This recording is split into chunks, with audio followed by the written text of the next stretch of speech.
जब मैं 14 साल की थी तो मेरे किराएदार ने मुझसे बलात्कार किया। वो मेरा फेवरेट भाई था और मुझे उससे बात करना अच्छा लगता था।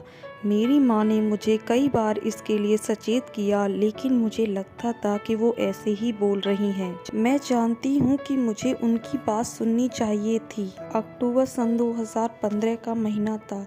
दोपहर के समय घर की घंटी बजी थी। मैं घर पर अकेली थी क्योंकि मम्मी पापा और बहन उत्तर प्रदेश किसी शादी में गए हुए थे। स्कूल में मेरा टेस्ट था, इसलिए मुझे रुकना पड़ा था।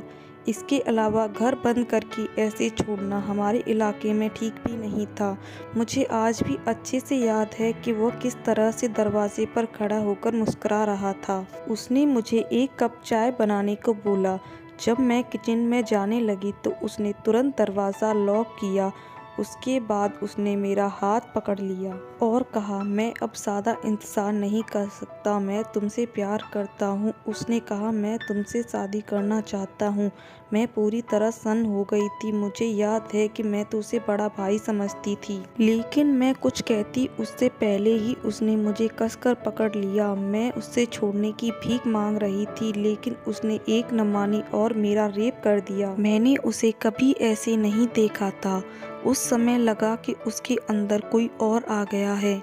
मैंने उसका विरोध किया तो उसने मुझे 2 थप्पड़ मारे और वीडियो बनाकर वायरल करने की धमकी देने लगा। उस दिन से मेरी ज़िंदगी पूरी तरह से बदल गई।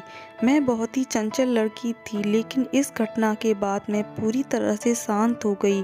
मुझे तो ये भी नहीं पता था कि ये तो बस शुरुआत है। इस बारे में मैंने किसी को नहीं बताया, अपने परिवार वालों को भी नहीं, जो 2 दिन बाद शादी से वापस आ गए थे।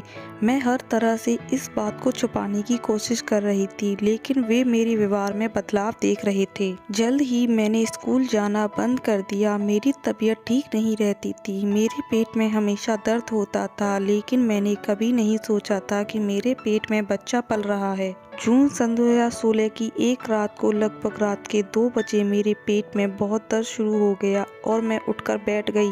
मेरी माँ ने पापा से मुझे तुरंत हॉस्पिटल ले जाने को कहा। वहाँ जाने पर डॉक्टर ने बताया कि मैं 8 महीने से प्रेग्नेंट हूँ। ये बात सुनकर मेरे पेरेंट्स टूट गए और मुझे वहीं पीटना शुरू कर दिया। उन्होंने बच्चा गिराने की बात की, लेकिन हॉस्पिटल वालों ने बताया कि अब बहुत देर हो चुकी है। मैं घर वापस आ गई। अगले दिन सुबह मैंने सुसाइड करने का सोचा, फिर मैं रुक गई और बच्चे के बारे में सोचने लगी। अंत में मैंने तय कर लिया और मम्मी पापा को भैया की करतूत के बारे में बता दिया। कुछ दिन बाद उन्हें अरेस्ट कर लिया गया, जिसने मेरी ज़िंदगी तबाह की। उसे बस 10 साल की जेल और 20,000 रुपये जुर्माना लगाया गया।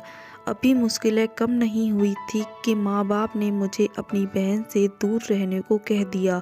उनका कहना था कि मैंने उन्हें शर्मिंदा किया है। ये कहानी उस लड़की की है जिसका रेप हुआ, बच्चे से अलग कर दिया गया, माँ बाप ने भी दूरी बना ली।